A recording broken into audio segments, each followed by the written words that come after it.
Hello everyone, welcome to today's class. So, today's topic of discussion is the male reproductive system. Okay, this will be the part 1. Fine.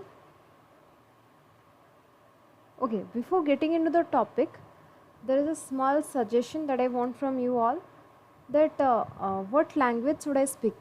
Should I continue the videos in English only or in both English and Odia? It should be bilingual or only in English. Please do comment. Okay, coming back to the topic. What are the different parts of the male reproductive system?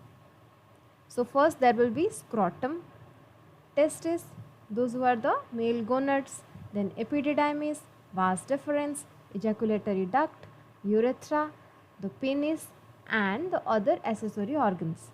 So these are the most important features of a male reproductive system that we will study in details.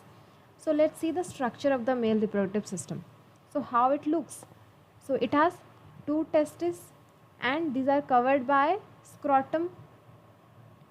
See, this structure is the scrotum, and then in the middle we have the external genitalia, that is penis, and in between penis there is urethra, and there are some other glands.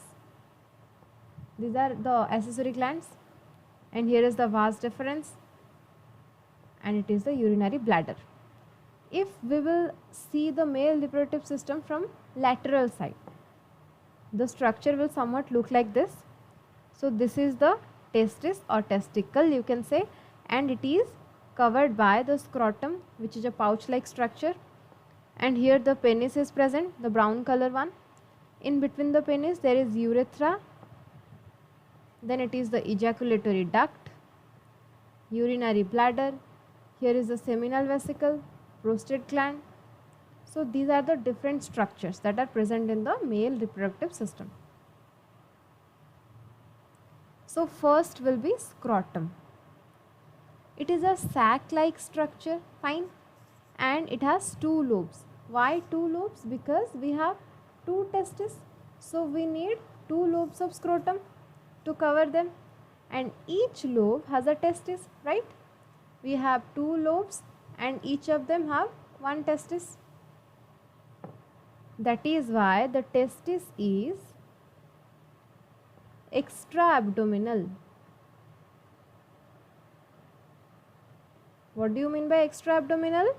They are residing outside of the abdomen. The testes are not in the abdominal cavity, they are residing outside the body. That is why we call them as they are extra abdominal structures. So what about the scrotum?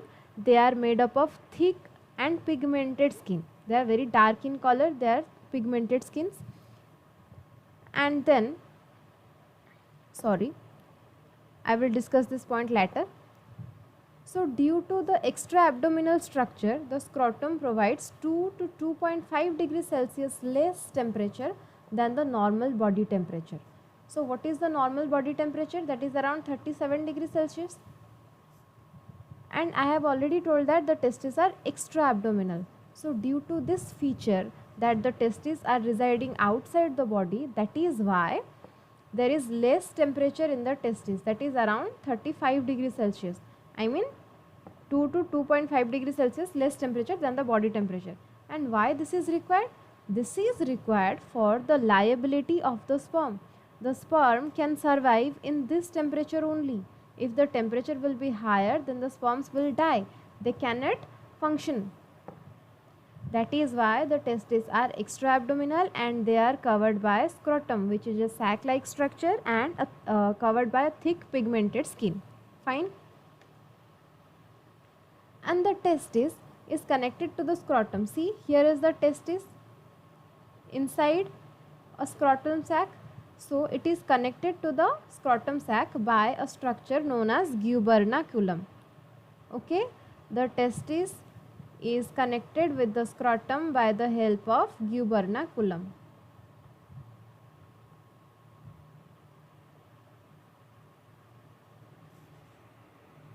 So in the beginning of the development of an embryo, the testis is present in the abdominal cavity. when the baby is developing, his testis is inside his abdominal cavity. So during the 7 months of pregnancy, we have already known that the gestation period is around 9 months. So during the 7 months, the testis descend down into the scrotum. So from the abdominal cavity, the testis will now descend down to the scrotum to attain its extra abdominal structure. And through which structure it can descend down?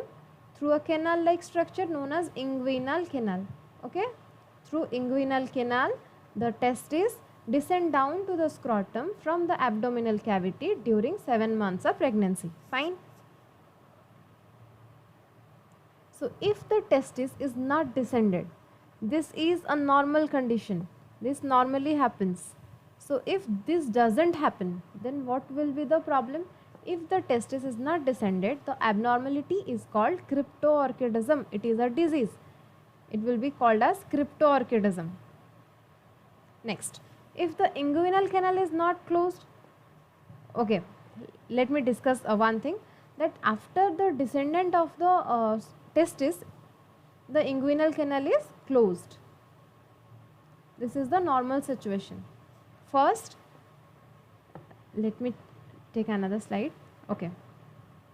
So first, the testis is inside the body or inside abdomen. Then during 7 months of pregnancy, it descends down to the scrotum. Okay. Through which this will happen? So this will descend through the inguinal canal. So after the descendancy, this inguinal canal is closed. So if the inguinal canal will not be closed, let me take a situation. If this inguinal canal will not be closed, then what will happen? Then the body fluids will enter into the scrotum through this opening. The body fluids or viscera will come into the scrotum and will deposit there, which will lead to a disorder known as inguinal hernia. Okay, this is what written here. If the inguinal canal is not closed completely, it results inguinal hernia. So we have already studied two diseases, that is cryptorchidism and inguinal hernia. What is cryptorchidism? If this descendancy will not happen, if the testis will not descend into the scrotum, then the disease will known as cryptorchidism.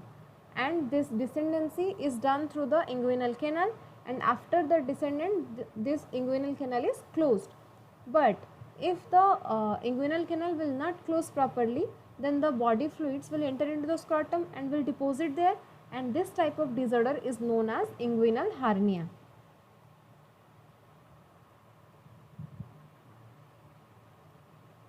So this point was written there. If the inguinal canal is not closed completely, it results inguinal hernia. Okay, fine. So next is the testis. Testis is the male gonad. We have already studied about this. These are the male gonad, paired structure. So the structural and functional unit of testis is seminiferous tubules. It is a very important point. The structural and functional unit of testis is seminiferous tubules. We will see the structure where it actually present. So the testis is consist of three outer coverings. If we will talk about the coverings or outer coverings of the testis, it has three coverings. What? First is the tunica vaginalis. It is the outermost. Then tunica albuginea, the middle one, and then the tunica vasculosa, innermost layer. So we can say that the testis is covered by tunica layer, which is further subdivided into tunica vaginalis, the outer one, then the middle one is tunica albuginea, and the innermost layer is tunica vasculosa. So inside the testis, there are different lobes, or we can say that the testis is divided into different lobes. Those we call as testicular lobes. And what about their numbers? 250 lobes per testis. So each lobule has 3 to 4 highly coiled structure. See, first the testis, then there will be lobes, and inside each lobe there are 3 to 4 highly coiled structures known as seminiferous tubules. Those are the structural and functional unit of a testis. Okay, and then these seminiferous tubules form a network like structure called retitestis, and then this retitestis will finally join to form vasa efferentia, which ultimately give rise to epididymis. See the structure, here everything will be fine. Okay, so this is the longitudinal section. Okay, let me change the color.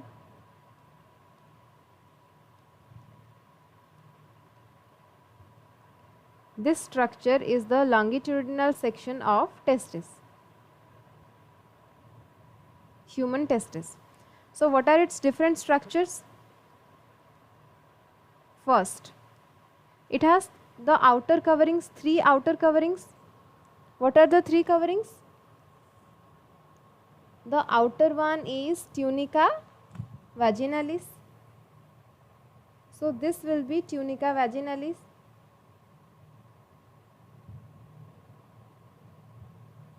And then tunica albuginea. See, this one is tunica albuginea, and this layer is tunica vasculosa. All these are the outer coverings, tunica layers. Then what? I have already told that the testes are divided into different lobes. See, these are different lobes, lobe-like structures. These are known as testicular lobes. Inside the lobe, there are 3 to 4 highly coiled structures. See, highly coiled structures, and these coiled structures are known as seminiferous tubules.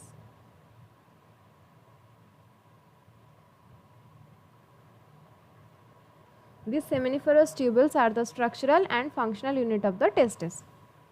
So then these seminiferous tubules, see, all these seminiferous tubules are connected and form a network like structure known as retitestis. From this retitestis, another structure is created known as vasa efferentia. See, from the retitestis, this vasa efferentia is emerged out, and finally the vasa efferentia leads to the epididymis.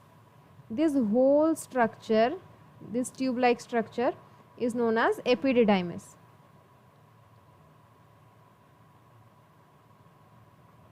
Just imagine this tube is run upward from here, and it is not seen from the outside.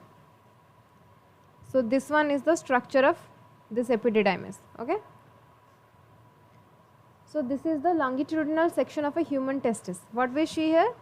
It has 3 outer coverings: tunica vaginalis, tunica albuginea, and tunica vasculosa. Then inside of the testis we see different lobes, testicular lobes, and inside a lobe we have a highly coiled structure known as seminiferous tubules, and these seminiferous tubules again form a network like structure known as retitestis, and these retitestis are connected to form vasa efferentia that will ultimately leads to the epididymis. Fine. So if we will see the transverse section of testis, the previous one was the longitudinal section, it is the transverse section. See, these are the lobes. Here is a lobe, here is a lobe, here is a lobe. These are lobe-like structures, different lobes. Do you know what is transverse section? If this is a testis and we will cut it like this, then this will be the transverse section. And if we will talk about the longitudinal section, the testis will cut like this from longitudinal plane or vertical plane. Okay. In this TS, we can see 2 outer coverings. Fine.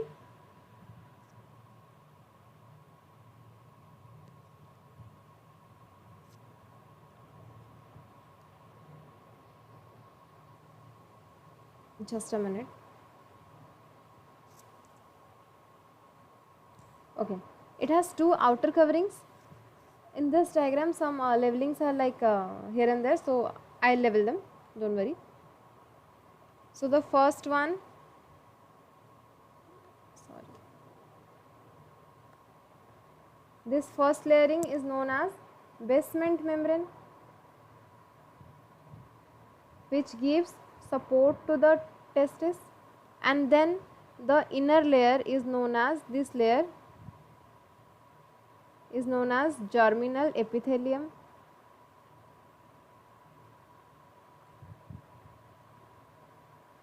If we will talk about this structure, this is the basement membrane and this one is the germinal epithelium. Okay, so inside the germinal epithelium some circular cells are there. These are known as the spermatogonium. See, these are the spermatogonium. All these are spermatogoniums. So these spermatogoniums will further divide through meiosis and will form the primary spermatocyte, then the secondary spermatocyte, then this circular spermatids will be formed, and from the spermatids the spermatozoa, these are the spermatozoa, will be formed.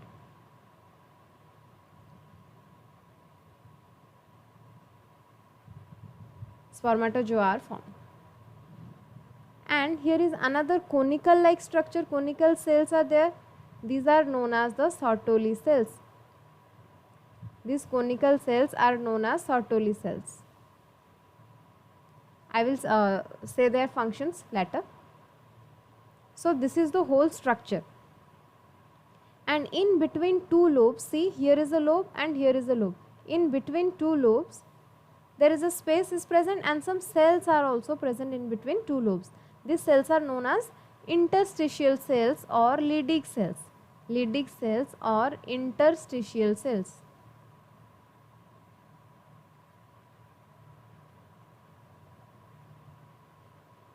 So see, the spermatogonium develops from the germinal epithelium, grows in size and derive nourishment from the Sertoli cells or nurse cells or sustentacular cells. This is the other names of Sertoli cells. We can call it as nurse cell or sustentacular cell. And what is their function? They give nourishment to the spermatogonium that ultimately divides into the primary spermatocyte, secondary spermatocyte, spermatid and then spermatozoa. Okay, then what about the function of the Leydig cells or interstitial cells? Actually they produce the male hormone, that is testosterone. Fine. Then the next structure is the epididymis.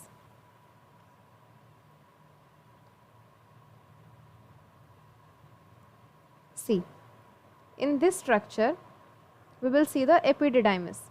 Okay, this whole structure is epididymis, I have already told that. So epididymis has three parts. Fine. It is the head portion, the shaded portion is the head part, that is known as caput epididymis, the head portion. Then the middle portion will be there, it is the middle part known as corpus epididymis. And then the last part is known as the tail part or cauda epididymis. So epididymis has three parts. The head is known as caput epididymis, then corpus epididymis, then the tail part is known as cauda epididymis. And this epididymis will run to form another structure that is known as vas deferens. Don't confuse here, it is vasa efferentia and this is vas deferens. The epididymis runs further to form the vas deferens.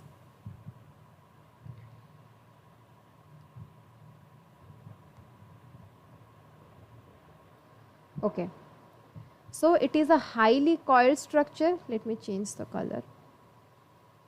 It is a highly coiled structure and it is present above the testis. Epididymis leaves the scrotum and runs upward into the abdominal cavity. So if this is a testis, here will be the epididymis above the testis and it will run forward into the abdominal cavity. So it helps to transfer the sperm from testis. Then what is the function of epididymis? It helps to transfer the sperm from testis. So sperms are produced in testis and this epididymis helps to transfer the sperm from the testis. So it has three parts. I have already told that: caput epididymis, corpus epididymis and cauda epididymis. The head part is known as caput, then the middle portion is known as corpus, and the tail region or the last region is known as cauda epididymis. So finally this is it for today's class. The other structures we will discuss in the